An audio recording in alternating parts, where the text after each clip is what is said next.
प्रधानमंत्री ने मन की बात कार्यक्रम में विविध विषयों पर साझा किए विचार। देश की उपलब्धियों का किया जिक्र। प्रेरक बातें की साझा। देश के नवनिर्माण के लिए किया प्रेरित। राज्यपाल ने रांची से वीर बिरसा मुंडा साइक्लोथॉन को दिल्ली के लिए किया रवाना। विकास में युवा शक्ति की भूमिका को किया रेखांकित। रक्षा राज्य मंत्री भी रहे मौजूद। कांग्रेस के 140वें स्थापना दिवस पर देश भर में कई कार्यक्रम। रांची में भाजपा प्रदेश कोर कमेटी की बैठक। सांगठनिक समेत अन्य मुद्दों पर हुई चर्चा। और स्वास्थ्य मंत्री इरफान अंसारी ने देवघर सदर अस्पताल का किया निरीक्षण। बोले जल्द खामियां होंगी दूर। बेहतर स्वास्थ्य सेवा का दोहराया संकल्प।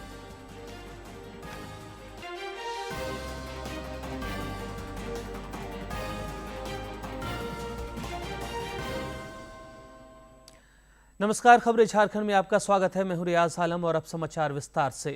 प्रधानमंत्री नरेंद्र मोदी ने आकाशवाणी पर मासिक मन की बात कार्यक्रम में आज विविध विषयों पर अपने विचार साझा किए। इस दौरान उन्होंने गुजरते साल को याद करते हुए देश की उपलब्धियां साझा की। 2025 खेल के लिहाज से भी एक यादगार साल रहा। हमारी पुरुष क्रिकेट टीम ने आईसीसी चैंपियंस ट्रॉफी जीती। महिला क्रिकेट टीम ने पहली बार विश्व कप अपने नाम किया। भारत की बेटियों ने women's blind T20 world cup जीतकर इतिहास रच दिया। एशिया कप T20 में भी तिरंगा शान से लहराया। पैरा एथलीटों ने विश्व चैंपियनशिप में कई पदक जीतकर ये साबित किया कि कोई बाधा हौसलों को नहीं रोक सकती। विज्ञान और अंतरिक्ष क्षेत्र में भी भारत ने बड़ी छलांग लगाई। शुभांशु शुक्ला पहले भारतीय बने जो इंटरनेशनल स्पेस स्टेशन तक पहुंचे। पर्यावरण संरक्षण और वन्य जीवों की सुरक्षा से जुड़े कई प्रयास भी 2025 की पहचान बने। भारत में चीतों की संख्या भी अब 30 से ज्यादा हो गई है। 2025 में आस्था, संस्कृति और भारत की अद्वितीय विरासत सब एक साथ दिखाई दी। साल के शुरुआत में प्रयागराज महाकुंभ के आयोजन ने पूरी दुनिया को चकित किया। साल के अंत में अयोध्या में राम मंदिर पर ध्वजारोहण के कार्यक्रम ने हर भारतीय को गर्व से भर दिया। स्वदेशी को लेकर भी लोगों का उत्साह खूब दिखाई दिया। लोग वही सामान खरीद रहे हैं जिसमें किसी भारतीय का पसीना लगा हो और जिसमें भारत की मिट्टी की सुगंध हो। आज हम गर्व से कह सकते हैं 2025 ने भारत को और अधिक आत्मविश्वास दिया है। ये बात भी सही है, इस वर्ष प्राकृतिक आपदाएं हमें झेलनी पड़ी, अनेक क्षेत्रों में झेलनी पड़ी। अब देश 2026 में नई उम्मीदों, नए संकल्पों के साथ आगे बढ़ने को तैयार है। प्रधानमंत्री नरेंद्र मोदी आज भी नई दिल्ली में मुख्य सचिवों के 5वें राष्ट्रीय सम्मेलन की अध्यक्षता कर रहे हैं। उन्होंने कल की बैठक के संबंध में एक सोशल मीडिया पोस्ट के जरिए कुछ तस्वीरें साझा की। सम्मेलन के दौरान शासन और सुधारों से संबंधित विभिन्न मुद्दों पर गहन चर्चा की गई।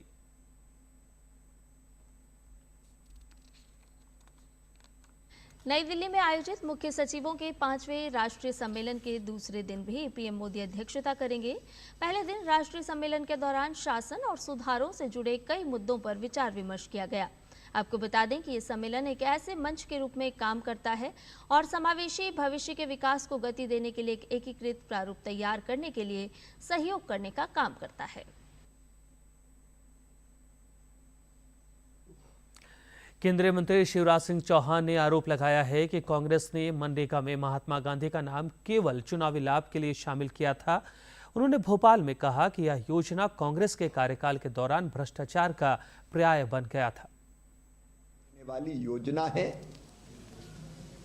लेकिन कांग्रेस जबरदस्ती भ्रम फैला रही है, झूठ बोल रही है। कायदे में तो कांग्रेस को विकसित भारत जी राम जी योजना का स्वागत करना चाहिए, ये गांव के संपूर्ण विकास के लिए और मजदूरों के कल्याण के लिए है, जिससे परमानेंट असेट खड़े होंगे और गांव आगे बढ़ेंगे। देखिए, ये पहले बनी नरेगा और नरेगा के बाद जब चुनाव आया 2009 का, तो चुनावी लाभ के लिए महात्मा गांधी जी का नाम का उपयोग किया गया।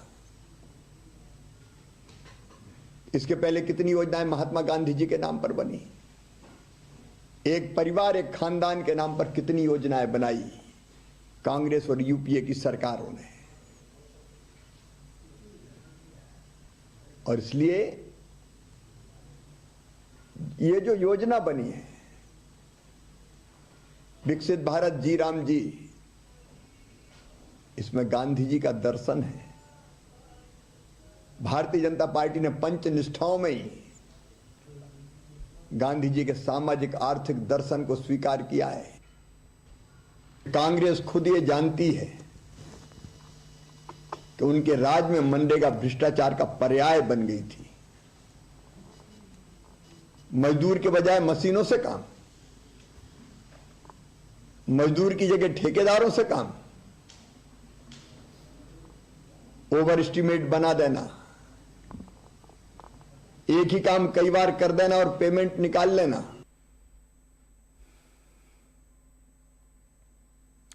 एनसीसी की पहल पर आज से वीर बिरसा मुंडा साइक्लोथॉन का दूसरा चरण शुरू हुआ है। राज्यपाल संतोष कुमार गंगवार ने रांची से इस साइक्लोथॉन को राष्ट्रीय राजधानी दिल्ली के लिए रवाना किया। इस दौरान उन्होंने प्रतिभागियों का उत्साह बढ़ाया, साथ ही देश के समग्र विकास में युवा शक्ति की भूमिका को रेखांकित किया। इस मौके पर रक्षा राज्य मंत्री संजय सेठ समेत कई गणमान्य लोग मौजूद थे।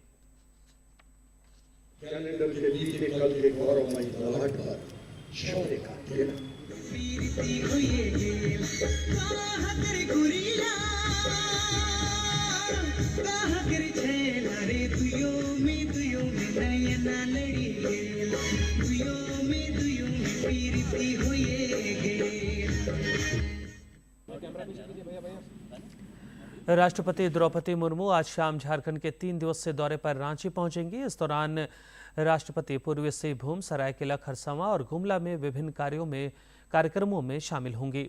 राष्ट्रपति के दौरे को लेकर राज्य में सभी प्रशासनिक तैयारियां पूरी कर ली गई हैं। वेलकम के लिए झारखंड तैयार है। राष्ट्रपति अपने 3 दिवसीय दौरे के क्रम में विभिन्न कार्यक्रमों में शामिल होंगी, जिसका झारखंड के लोग बेसब्री से इंतजार कर रहे हैं। झारखंड का राष्ट्रपति से और राष्ट्रपति का झारखंड से खासा नाता रहा है। राष्ट्रपति द्रौपदी मुर्मू अपने 3 दिनों के झारखंड दौरे के क्रम में पूर्वी सिंहभूम के जाहिर थान में 29 दिसंबर को आयोजित कार्यक्रम में शामिल होंगी। All India Santhali writer association के महासचिव रविंद्रनाथ मुर्मू ने बताया कि राष्ट्रपति 22वें संथाली पारसी माह तथा ओल चिकी लिपि के शताब्दी समारोह के समापन कार्यक्रम में शिरकत करेंगी। राष्ट्रपति महोदय जो आ रही है, ये हम लोग का समापन दिवस में आएगी। मुख्य कार्यक्रम है हमारे जो ओलचिकी एक्टिविस्ट हैं और साथ ही जो प्रोमोटर हैं, उनको हम लोग को सम्मानित करना है। सम्मान सभा में आएगी। इसी दिन राष्ट्रपति का सरायकेला खरसावा के आदित्यपुर स्थित एनआईटी में दीक्षांत संबोधन भी होगा। एनआईटी जमशेदपुर के निदेशक प्रोफेसर गौतम सूत्रधार ने बताया कि दीक्षांत समारोह के दौरान राष्ट्रपति सफल विद्यार्थियों को डिग्रियां प्रदान करेंगी। उन्होंने कहा कि राम जन्मभूमि तीर्थ क्षेत्र ट्रस्ट के कोषाध्यक्ष स्वामी गोविंद देवगिरी और आरएसबी समूह के संस्थापक रविंद्र कुमार बेहरा को मानद उपाधि भी दी जाएगी। इस टाइम में फर्स्ट टाइम हुआ है, मिनिस्टर भी हमको क्लियरेंस मांगा है राष्ट्रपति भवन से, ये जो दोनों को राष्ट्रपति महिम देगा, इसीलिए अलग से उसके लिए भी अप्रूवल है, उसको अप्रूवल दे दिया जो है। यस, प्रेसिडेंट मैडम ये दोनों को हाथ से देगा। राष्ट्रपति अपने दौरे के आखिरी दिन 30 दिसंबर को जनजातीय बाहुल्य आकांक्षी जिला गुमला जाएंगी। यहां राष्ट्रपति रायडीह प्रखंड में आयोजित अंतर्राज्यीय जन सांस्कृतिक समागम समारोह कार्तिक जत्रा में मुख्य अतिथि के रूप में शामिल होंगी। इस कार्यक्रम में कई राज्यों के मुख्यमंत्री भी शामिल होंगे। 30 तारीख को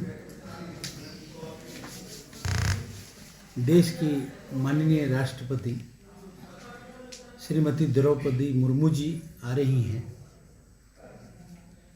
इस यात्रा में शामिल होने के लिए, समारोह में शामिल होने के लिए, और साथ ही साथ 3 राज्यों के मुख्यमंत्री भी रहेंगे, केंद्रीय मंत्री भी रहेंगे।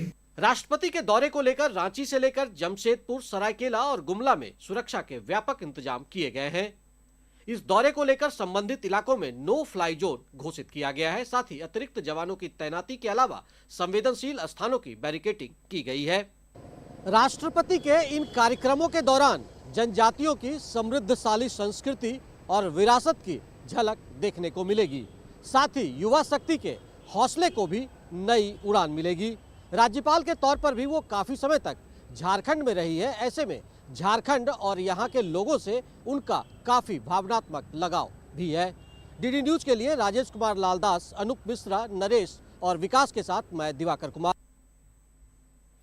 कांग्रेस के 140वें स्थापना दिवस पर झारखंड समेत देश भर में पार्टी द्वारा विविध कार्यक्रम आयोजित किए जा रहे हैं। नई दिल्ली स्थित इंदिरा भवन में राष्ट्रीय अध्यक्ष मल्लिकार्जुन खड़गे ने पार्टी का झंडा फहराया। इस दौरान उन्होंने कहा कि महापुरुषों के सपने के भारत के लिए कांग्रेस हर संभव प्रयास जारी रखेगी। इस मौके पर सोनिया गांधी और राहुल गांधी समेत अन्य नेता मौजूद रहे। जैसे जय ध्वज गीत शुरू करेंगे। झंडा ऊंचा रहे हमारा, विजयी विश्व तिरंगा प्यारा। झंडा ऊंचा रहे हमारा, सदा शक्ति दर्शाने वाला, प्रेम सुधा बरसाने वाला, वीरों को हर्षाने वाला, मातृभूमि का तन मन सारा। झंडा ऊंचा रहे हमारा, शान न इसकी जाने पाए, चाहे जान भले ही जाए। विश्व विजय करके दिखलाए, तब होए प्रण पूर्ण हमारा। झंडा ऊंचा रहे हमारा, विजयी विश्व तिरंगा प्यारा। झंडा ऊंचा रहे हमारा। रांची स्थित प्रदेश भाजपा कार्यालय में पार्टी की कोर कमेटी की महत्वपूर्ण बैठक हुई। इस दौरान प्रदेश प्रभारी लक्ष्मीकांत वाजपेयी, प्रदेश अध्यक्ष बाबूलाल मरांडी, प्रदेश कार्यकारी अध्यक्ष आदित्य प्रसाद साहू समेत अन्य नेता मौजूद रहे। बैठक में काफी देर सांगठनिक समेत अन्य मुद्दों पर विस्तृत चर्चा हुई। इस दौरान आगामी निकाय चुनाव को लेकर भी मंथन हुआ। भाजपा ने नगर निकाय चुनाव दलीय आधार पर कराने की मांग करते हुए इसमें पार्टी कार्यकर्ताओं को उतारने और जिताने का संकल्प लिया। पूर्व मुख्यमंत्री और भाजपा के वरिष्ठ नेता अर्जुन मुंडा ने भरोसा जताया है कि राज्य में फिर से सत्ता शीर्ष पर पार्टी की वापसी होगी। धनबाद में पत्रकारों से बातचीत करते हुए श्री मुंडा ने कहा कि भाजपा विकास और सुशासन की दिशा में लगातार कार्य करती रही है। एक सवाल के जवाब में उन्होंने कहा कि पश्चिम बंगाल में भाजपा का जनाधार तेजी से बढ़ रहा है और आने वाले समय में वहां पार्टी सरकार बनाएगी। एसआईआर के मुद्दे पर श्री मुंडा ने कहा कि निष्पक्ष और पारदर्शी चुनाव कराना आयोग की जिम्मेदारी है। मतदाता सूची का शुद्धिकरण लोकतंत्र की मजबूती के लिए आवश्यक है। पुनरीक्षण कार्य में जो मापदंड है, उस मापदंड के आधार पर यह ध्यान रखते हुए कि देश में स्वच्छ चुनाव होना चाहिए, ये चुनाव आयोग का कार्य है और चुनाव आयोग अपने आधार पर ये सारे कार्य कर रहे हैं। हजारीबाग सांसद मनीष जायसवाल ने संसदीय क्षेत्र के समग्र विकास की प्रतिबद्धता दोहराई है। उन्होंने रामगढ़ जिले के माइंस रेस्क्यू स्टेशन परिसर स्थित सांसद सेवा कार्यालय में कल स्थानीय लोगों से सीधा संवाद किया। इस दौरान वे जन समस्याओं से अवगत हुए। कई मामलों में विभाग के अधिकारियों से बातचीत कर समाधान के निर्देश दिए। श्री जायसवाल ने इस मौके पर बताया कि वे अब प्रत्येक 10 दिन में एक बार इस कार्यालय में रामगढ़ के लोगों से रूबरू होंगे ताकि उन्हें जरूरत के लिए हजारीबाग न जाना पड़े। ये सांसद सेवा केंद्र का कार्यालय हम लोगों ने लगभग 1-1.5 महीना पहले शुरू किया था। बीच में पार्लियामेंट का सेशन था, आज पहला दिन हम लोग यहाँ पे बैठे हैं। अब पीरियोडिकली समझिए 10 दिन में एक दिन इस ऑफिस का भी हम लोग उपयोग करेंगे ताकि यहाँ के लोगों को हजारीबाग नहीं जाना पड़े। हजारीबाग जाने से लोगों को समस्या क्या होती थी कि एक पूरा दिन उनका लॉस होता है। तो हम ही लोग पीरियोडिकली यहाँ आएंगे। जब आने के पहले व्यापक प्रचार प्रसार रहेगा कि हम लोग हैं यहाँ पे, जिनका भी काम होगा काम होगा। स्वास्थ्य मंत्री इरफान अंसारी ने देवघर सदर अस्पताल का निरीक्षण कर स्वास्थ्य सेवाओं तथा अन्य सुविधाओं की जानकारी ली। इस दौरान वे अस्पताल की व्यवस्थाओं से संतुष्ट दिखे, साथ ही कहा कि जल्द ही कमियों को पूरा किया जाएगा। उन्होंने राज्य में स्वास्थ्य सेवाओं को और बेहतर बनाने का संकल्प दोहराया। श्री अंसारी ने बताया कि 108 एम्बुलेंस के लिए विशेष सुविधा ऐप लॉन्च की जाएगी, जिससे मरीजों को सहूलियत होगी।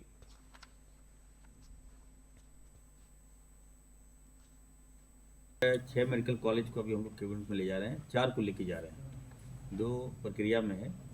तो 4 मेडिकल कॉलेज 3 साल में बनकर होगा, तैयार हो जाएगा।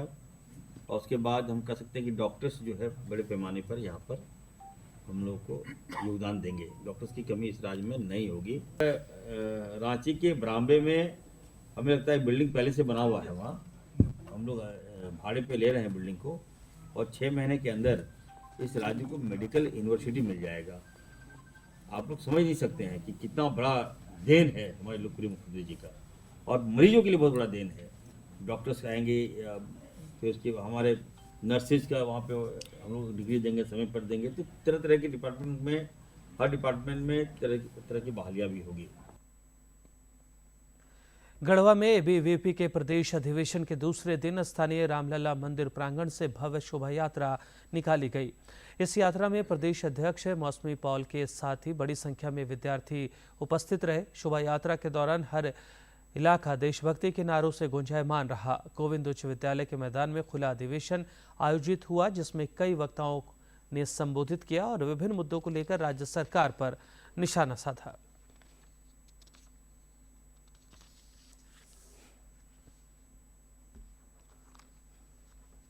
झारखंड एक ऐसा स्टेट है जिसको अभी इतना पिछड़ चुका है, जबकि डेवलप बहुत होना चाहिए इसे, लेकिन इतना पिछड़ने का कारण है कि हमारी सरकारें इस एजुकेशन पे कुछ काम नहीं कर रही है।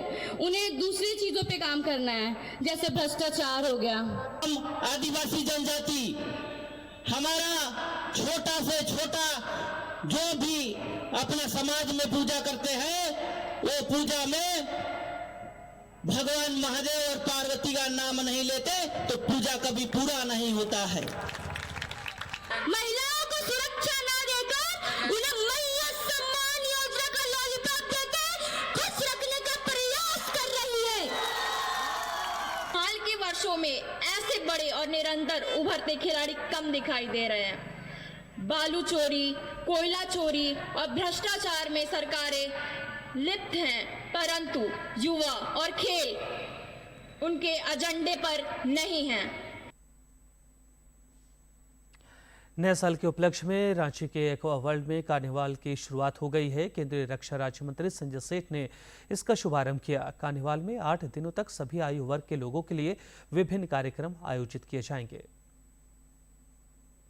नए वर्ष के मौके पर रांचीवासी 8 दिनों तक एक्वा वर्ल्ड में कार्निवाल का लुत्फ उठा सकेंगे। कार्निवाल का शुभारंभ मुख्य अतिथि केंद्रीय रक्षा राज्य मंत्री संजय सेठ ने किया। उन्होंने कहा कि एक्वा वर्ल्ड लोगों की पसंदीदा जगह बन गया है और रांची तेजी से टूरिज्म हब के रूप में उभर रहा है। रांची कॉस्मोपॉलिटन सिटी है, कॉस्मोपॉलिटन कल्चर है और टूरिस्ट का एक बहुत बड़ा सेंटर है। रांची का अगल बगल 40 किलोमीटर के रेडियस में जाओगे तो 1 दर्जन के ऊपर नेचुरल वाटरफॉल्स हैं जो स्विट्जरलैंड में है, बस उसी के मुकाबले यहाँ है। ग्रीन हिल्स है, वैलीज हैं, और उसमें शहर के लोगों के लिए, बच्चों के लिए ये एक्वा वर्ल्ड मछली घर एक डेस्टिनेशन है। नए साल के अवसर पर केंद्रीय रक्षा राज्य मंत्री ने रांची वासियों से शहर को स्वच्छ सुंदर बनाने और नशे से दूर रहने की अपील की। कि घर का कूड़ा सड़क पे नहीं फेंकेंगे, पॉलिथीन छोड़ेंगे, जो प्रधानमंत्री नरेंद्र मोदी जी का जो संकल्प है, और सिविक सेंस, ट्रैफिक सेंस, हर चीज, साउंड पॉल्यूशन जो हो रहा है उस पे भी लगाम लगे। कि एक्वा वर्ल्ड में नववर्ष के उपलक्ष्य में पिछले 21 वर्षों से कार्निवाल का आयोजन किया जा रहा है। इस बार भी लोगों की पसंद के हिसाब से कार्यक्रम आयोजित किए जा रहे हैं, जिसमें सभी वर्गों का ख्याल रखा गया है। उसके बाद कुछ दिन तक एक्वा वर्ल्ड में लोग आते रहे, लेकिन एक समय के बाद भीड़ आनी कम हो गई। फिर मुझे भी खटका कि आखिर ये लोग क्यों नहीं आ रहे हैं। मैंने जानना शुरू किया तो लोगों ने कहा कि यार एक ही मछली देखने क्यों आए। कि हमारा जो टिकट एंट्री होता है उसी का मेन पार्ट होता है। इतने प्रोग्राम्स होते हैं, किसी का कोई एंट्री फी नहीं, कुछ भी नहीं। बच्चे आते हैं, बड़े आते हैं, वो प्रोग्राम में जीतते हैं। और हमारी कुछ कॉन्सेप्ट्स जो शुरू से चलते आ रहे हैं, जो बच्चों में बहुत प्रिय हैं, जैसे चॉकलेट ईटिंग कंपटीशन। बच्चे आते हैं, फ्री में चॉकलेट खाते हैं और चॉकलेट खाने के लिए इनाम भी जीत के जाते। लोग परिवार के साथ कार्निवाल का लुत्फ उठा रहे हैं, उन्हें आयोजित कार्यक्रम भी भा रहे हैं। वाली है और फूड स्टॉल्स, ये सब बहुत सारी चीज़ें लगी हुई है। एक कुछ इवेंट हो रहा है तो देखा यहाँ पे कुछ फैशन शो हो रहा है और फैशन शो भी अच्छा था, मुझे बहुत मज़ा आया। और हम सोच रहे हैं कि अब यहाँ पे न्यू ईयर भी सेलिब्रेट करें। जो कि करा रहा है यहाँ पे एक्वा वर्ल्ड, आप देख सकते हो यहाँ का एम्बियंस बहुत अच्छा है, डेकोरेशन बहुत अच्छा है। मुझे बेसिकली बहुत अच्छा लगा, मैं यहाँ पे इंजॉय कर रही हूँ। नए वर्ष के अवसर पर आयोजित ऐसे कार्यक्रम लोगों में नई ऊर्जा, सोच और संकल्प का संचार करते हैं। डीडी न्यूज के लिए रांची से सरिता की रिपोर्ट। हजारीबाग में पुलिस ड्रंक एंड ड्राइविंग की रोकथाम को लेकर विशेष अभियान चला रही है। इस क्रम में शहर के पीटीसी चौक पर सघन वाहन जांच अभियान चलाया गया। इस दौरान वाहन चालकों की ब्रेथ एनालाइजर के माध्यम से जांच की गई ताकि ड्रंक एंड ड्राइविंग का पता लगाया जा सके। पुलिस ने शराब पीकर वाहन चलाने वालों को सख्त चेतावनी दी है। स्पेशली हम लोग ड्रिंक एंड ड्राइव का ये अभियान चला रहे हैं। ये देख रहे हैं कि नया साल आगमन होने को है तो कुछ असामाजिक तत्वों के लोग कहीं ड्रिंक एंड ड्राइव तो नहीं कर रहे हैं। अगर कर रहे हैं तो उस पर हम लोग ये फाइन वगैरह कटवा रहे हैं और इसका ब्रेथ एनालाइजर मशीन के द्वारा भी हम लोग जांच कर रहे हैं। और अब कुछ खबर राज्य के विभिन्न जिलों से फटाफट अंदाज में।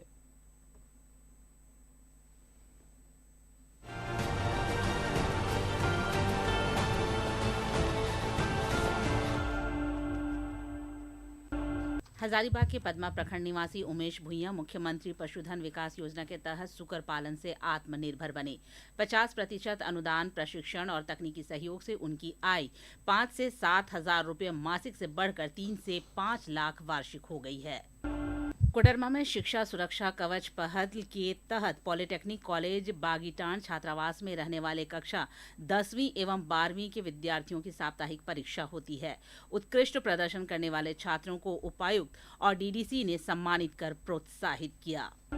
लोहरदगा जिले में प्रशासन ने प्रखंडों में कंबल वितरण शुरू कर दिया है। सहायक निदेशक सामाजिक सुरक्षा प्रमोद दास ने बताया कि आने वाले दिनों में ठंड से बचाव के लिए सभी जरूरतमंदों तक कंबल की आपूर्ति सुनिश्चित की जाएगी। धनबाद मंडल के Sindri marshalling yard Sindri town रेलखंड का संरक्षा आयुक्त गुरु प्रकाश ने निरीक्षण किया। रेल पथ, पुल पुलिया, सिग्नलिंग एवं सुरक्षा व्यवस्था का जायजा लेकर आवश्यक दिशा निर्देश दिए। निरीक्षण में डीआरएम और वरिष्ठ अधिकारी मौजूद रहे। रांची के रातू रोड स्थित हेहल क्षेत्र के नागरिकों ने सड़क और अन्य समस्याओं को लेकर सांसद संजय सेठ से आवास पर मुलाकात की। सांसद ने बताया कि अनुशंसा पर सड़क निर्माण की स्वीकृति मिल चुकी है और शेष समस्याओं के समाधान के लिए प्रयास जारी है। रांची स्थित आवास पर सांसद संजय सेठ से विभिन्न क्षेत्रों से आए नागरिकों ने मुलाकात की। इस दौरान नागरिकों ने अपनी समस्याएं रखी, जिन पर सांसद ने संवाद करते हुए समाधान के लिए आवश्यक पहल का आश्वासन दिया। भारतीय गैर सरकारी शिक्षक संघ सह समाजसेवी संस्था की 403वीं बैठक में निर्णय लिया गया कि 18 जनवरी 2026 को डिमना मानगो में पिकनिक सह 2026 कैलेंडर का विमोचन होगा। कार्यक्रम की अध्यक्षता प्रदेश संगठन मंत्री लल्लू गोराई करेंगे। राष्ट्रीय पदाधिकारियों ने सभी सदस्यों से सपरिवार भाग लेने का आह्वान किया। Lions club of Ranchi global ने रांची सदर अस्पताल में फूड फॉर हंगर परियोजना के तहत खिचड़ी वितरण का 70वां सप्ताह पूरा किया। यह सेवा हर शनिवार जरूरतमंद मरीजों परिजनों को स्वच्छ और पौष्टिक भोजन उपलब्ध कराने के उद्देश्य से निरंतर जारी है।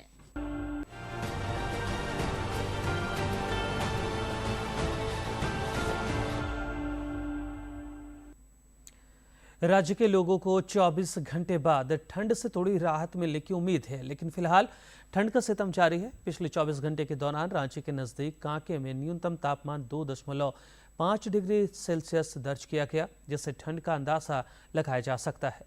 और जानकारी दे रहे हैं हमारे सहयोगी। राज्य के लोगों को 24 घंटे बाद ठंड से थोड़ी राहत मिलने की उम्मीद है, लेकिन फिलहाल ठंड का सितम जारी है। पिछले 24 घंटे के दौरान रांची के नजदीक कांके में न्यूनतम तापमान 2.5 डिग्री सेल्सियस दर्ज किया गया, जिससे ठंड का अंदाजा लगाया जा सकता है। बोकारो, पलामू जैसे जिलों में भी ठंड काफी पड़ रही है। मौसम विज्ञान केंद्र ने बताया है कि सुबह के समय फिलहाल धुंध के हालात रह सकते हैं, वहीं मौसम के शुष्क रहने के पूर्वानुमान जताए जा रहे हैं। अगले 2-3 दिनों के दौरान पारा कुछ ऊपर की ओर चढ़ सकता है, जिससे ठंड से थोड़ी राहत मिलने की उम्मीद जताई जा रही है। डीडी न्यूज रांची के लिए सहयोगी सौरभ कुमार के साथ मैं प्रणय प्रभु। मध्य प्रदेश में संपन्न राष्ट्रीय स्कूली हॉकी प्रतियोगिता में झारखंड ने अपना दम दिखाया है। अंडर 14 बालिका हॉकी प्रतियोगिता में झारखंड की टीम तीसरे स्थान पर रही है। इस प्रतियोगिता में देश भर के 32 राज्यों और इकाइयों की टीमों ने हिस्सा लिया। लीग और नॉकआउट मुकाबले में झारखंड की टीम ने कई मैचों में बड़े अंतर से जीत दर्ज की है। सेमीफाइनल में कड़े मुकाबले के बाद झारखंड को उत्तर प्रदेश से हार का सामना करना पड़ा। तृतीय स्थान के लिए हुए मुकाबले में झारखंड ने मणिपुर को एक तरफा मुकाबले में 0 के मुकाबले 14 गोल से पराजित किया। रांची में आज से महिला हॉकी इंडिया लीग की शुरुआत हो रही है। लीग का पहला मुकाबला आज शाम 7:30 बजे रांची रॉयल्स और एसडी पाइपर्स के बीच खेला जाएगा। रांची रॉयल्स की कप्तानी निकी ने पत्रकारों से बातचीत में कहा कि उनकी टीम को होम टाउन का फायदा मिलेगा। भारतीय महिला क्रिकेट टीम आज श्रीलंका के खिलाफ तिरुवनंतपुरम में चौथे T20 मुकाबले में बढ़त को 4-0 करने के उद्देश्य से मैदान में उतरेगी। सीरीज अपने नाम कर चुकी भारतीय महिला टीम आज श्रीलंका के खिलाफ चौथे महिला T20 मैच में भी अपना दबदबा कायम रखने के इरादे से मैदान पर उतरेगी। हरमनप्रीत कौर की अगुवाई में टीम इंडिया ने 5 मैचों की सीरीज में अब तक शानदार प्रदर्शन किया है। श्रीलंका की टीम अभी तक उसे किसी भी तरह की चुनौती नहीं दे पाई है। भारत ने सीरीज में 3-0 की अजय बढ़त बना ली है। भारत ने पहले 3 मैच में लक्ष्य का पीछा किया और किसी भी मैच में 14 ओवर 4 गेंद से अधिक बल्लेबाजी नहीं की है। भारतीय गेंदबाजों ने पूरी सीरीज में अब तक शानदार प्रदर्शन करते हुए किसी भी श्रीलंकाई बल्लेबाज को 40 रन की संख्या को पार नहीं करने दिया है। भारतीय बैटर्स ने भी गेंदबाजों का अच्छा साथ दिया। शेफाली वर्मा और जेमिमा ने अर्धशतक बनाकर अपनी शानदार फॉर्म बनाए रखी है। हालांकि स्टार बल्लेबाज स्मृति मंधाना अभी तक अपनी पूरी फॉर्म में नहीं आ पाई हैं। श्रीलंका के लिए अनुभवी चमारी अटापट्टू की अगुवाई में श्रीलंकाई बल्लेबाज श्रृंखला में बुरी तरह विफल रही है। बीसीसीआई ने आगामी आईसीसी अंडर 19 विश्व कप के लिए 15 सदस्यीय भारतीय टीम की घोषणा कर दी है। भारतीय क्रिकेट कंट्रोल बोर्ड ने आगामी अंडर 19 वर्ल्ड कप और दक्षिण अफ्रीका दौरे के लिए भारतीय अंडर 19 टीम का ऐलान कर दिया है। विश्व कप के लिए टीम की कप्तानी आयुष म्हात्रे को सौंपी है, जबकि उप कप्तान विहान मल्होत्रा को बनाया गया है। वैभव सूर्यवंशी भी भारतीय टीम का हिस्सा हैं। विश्व कप में 16 टीमें हिस्सा ले रही हैं, जिन्हें 4 ग्रुप में बांटा गया है। सुपर 6, सेमीफाइनल और फाइनल हरारे में होगा। 5 बार की चैंपियन भारत को ग्रुप बी में न्यूजीलैंड, यूएसए और बांग्लादेश के साथ रखा गया है। भारत अपना अभियान 15 जनवरी को यूएसए के खिलाफ शुरू करेगा और इसके बाद टीम इंडिया 17 जनवरी को बांग्लादेश और 24 जनवरी को न्यूजीलैंड के खिलाफ मैच खेलेगी। आईसीसी अंडर 19 वर्ल्ड के लिए भारतीय टीम इस प्रकार है। आयुष म्हात्रे कप्तान, विहान मल्होत्रा वाइस कप्तान, Vaibhav Suryavanshi, Arun George, Vedant Trivedi, Abhigyan Kundu wicketkeeper, Harvansh Singh wicketkeeper, RS Ambrish, Kanishk Chauhan, Khilan A Patel, Mohammed Enaan, Hanil Patel, D Deepesh, Kishan Kumar Singh, Uddhav Mohan. और अंत में मुख्य समाचार।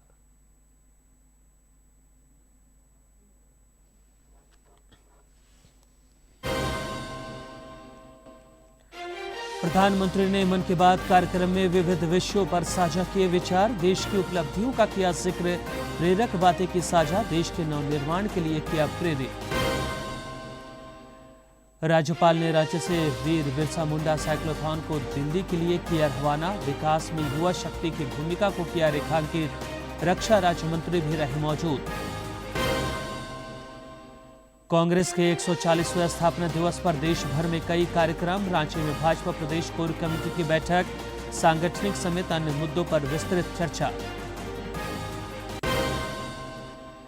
और स्वास्थ्य मंत्री इरफान अंसारी ने देवघर सदर अस्पताल का किया निरीक्षण, बोले जल्द खामियां होंगी दूर, बेहतर स्वास्थ्य सेवा का दोहराया संकल्प।